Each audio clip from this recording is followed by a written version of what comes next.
How was Porsche made?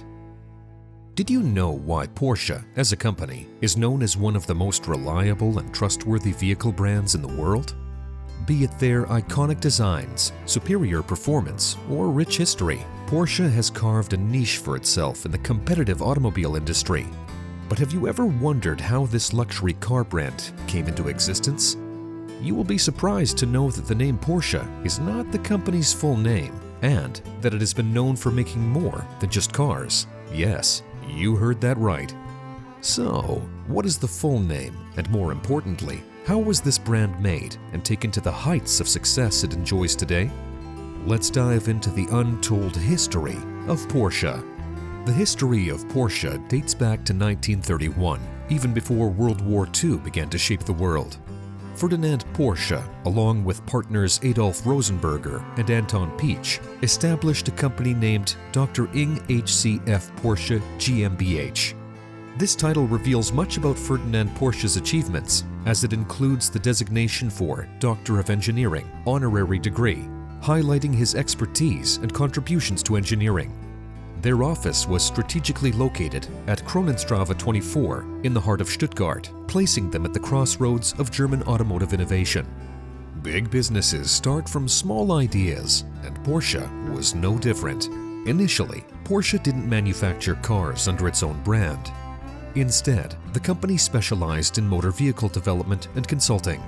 This approach allowed them to hone their engineering skills, setting the groundwork for the exceptional vehicles Porsche would eventually create under its own name. The very first project that put Porsche on the map was a commission from the German government to design an affordable and practical car for the general populace. It was named Volkswagen, which means people's car in German.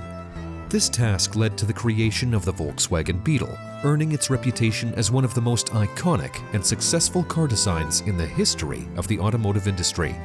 Following this initial success, in 1939, Porsche started the development of the Porsche 64. This model was notable for utilizing many components from the Beetle, showcasing Porsche's ability to innovate and refine existing technology into something distinct and remarkable in its own right. Then came one of the most deadly periods in history, World War II. But this didn't stop Porsche's progress. During the war, Volkswagen's production capabilities were redirected towards military efforts, focusing on manufacturing military versions of the Volkswagen Beetle. These included the Kübelwagen, with over 52,000 units, and the Schwimmwagen, with 15,584 units made. Porsche itself ventured into designing heavy tanks, although it faced competition and ultimately did not win the contracts for the development of the Tiger I and Tiger II tanks. Despite these setbacks, the work was not in vain. The chassis developed by Porsche for the Tiger I found a new purpose as the foundation of the Elephant tank destroyer. Additionally, towards the end of the war, Porsche worked on the Maus super heavy tank, managing to produce 2 prototypes. It's also notable, as pointed out by Ferdinand Porsche's biographer Fabian Müller, that during the war, thousands were forcibly brought to work in Porsche's factories, identifiable by a P marked on their clothes, representing not Porsche, but Poland. While the war was in progress, it didn't impact the company much, but as soon as it was over, the landscape of the automotive industry, especially for Porsche, underwent a significant shift. In 1945, the Volkswagen factory, which was a critical part of Porsche's early development projects, ended up under British control. This marked a significant change in leadership for Volkswagen, with Ferdinand Porsche losing his chairman role and Ivan Hurst, a British Army major, taking over the reins of the factory. The people in Wolfsburg, where the factory is located, recognized Major Hurst's role in keeping Volkswagen in survival mode during those tough times, even referring to him as the British Major who saved Volkswagen. Meanwhile, Ferdinand Porsche faced his own problems. He was arrested for war crimes by the Allied forces. Although he was never tried, his arrest left him imprisoned for 20 months. During this period, his son, Ferry Porsche, took charge of the Porsche brand. Faced with the absence of a car in the market that met his expectations, Ferry decided to design and build his own car. This initiative was not just about fulfilling his desire for a specific type of vehicle, but also a step in navigating Porsche through one of its most challenging phases. Ferry Porsche played a crucial role when his father was imprisoned up until his release in August 1947. He led the company with a clear vision of what it could become. It was under Ferry's guidance that Porsche began to focus on creating its very own unique automobiles. Then came a game changer for Porsche, marking the dawn of its legacy in the automotive world. The initial models that laid the foundation for the iconic 356 were crafted in a small sawmill located in Mund, Austria. With a prototype car ready, Porsche showcased it to German auto dealers, and it wasn't long before pre-orders soared to a promising threshold. This surge in demand kick-started production under the banner of Porsche Construction and GmbH, a venture co-founded by Ferry Porsche and his sister Louise. The 356, widely recognized as the first true Porsche because it was the inaugural model the startup sold, began its life with an aluminum body. In 1950, the baton was passed to Ferdinand Porsche's company, Dr. Ing HCF Porsche GmbH in Stuttgart, cementing the transition with a move to producing the 356 with a steel body, thanks to a collaboration with Reuter Carrosserie, a company that had previously worked on Volkswagen Beetle prototypes.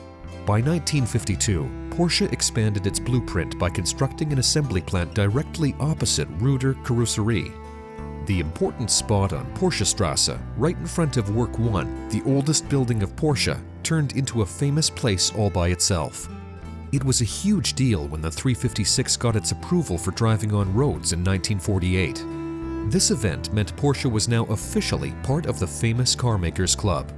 In the mid-1950s, Porsche began to introduce its own engines alongside more powerful versions of the 356, which became popular after its launch.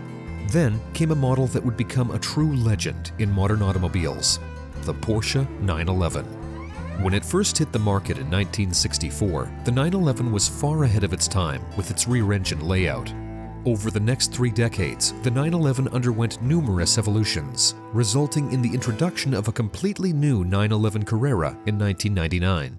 The family tree of the 911 includes variants such as the 911S, introduced in 1967, the pioneering 911 Turbo that made its debut in 1974, the first 911 Cabriolet in 1983, and the first all-wheel drive model, the 911 Carrera 4, which arrived on the scene in 1990. Just like the company itself, the logo also carries a rich historical significance. The iconic Porsche crest is inspired by the coat of arms of the Free People's State of Württemberg of Weimar, Germany, from 1918 to 1933. This era symbolized when Stuttgart, which later became Porsche's headquarters, served as the capital. In the logo, you'll find the coat of arms for Stuttgart. This design is specially placed at the center to highlight Porsche's deep ties to its birthplace. The logo stands out by uniquely incorporating both the Porsche and Stuttgart texts within its design, a notable deviation from the standard coat of arms practices, which generally exclude the armature's name or location. Despite the changing political landscape, especially with the formation of Baden-Württemberg under West Germany's reorganization in 1949, the historical elements of Württemberg's coat of arms remain integral to the Porsche logo. This design, finalized shortly before the state was established and just months after Ferdinand Porsche's death in January 1951, symbolizes the enduring legacy of Porsche's vision. Over the years, Porsche has not only made its mark in the automotive industry through its innovative designs and legendary models, but has also been recognized for its prestige and quality. According to a survey by the Luxury Institute in New York, Porsche secured its position as the most prestigious automobile brand. Adding to its accolades, Porsche emerged victorious in the J.D. Power and Associates initial quality study multiple times, clinching the top spot in the years 2006, 2009, 2010, and most recently in 2014. In fact, there are some great statistics that show Porsche's commitment to durability and reliability. A Canadian study conducted in 2011 found an impressive 97.4% of Porsches from the past 25 years were still cruising the roads. A few years later, the Porsche Cayman and Boxster earned spots on the Consumer Reports list of the most reliable vehicles in 2014. Furthermore, Porsche's 911 has received prestigious recognition from the TÜV, or Technical Inspection Association in Germany, officially naming it the country's most reliable car. So, this was how Porsche was made. Behind every success story, there's a journey full of hard work and dedication.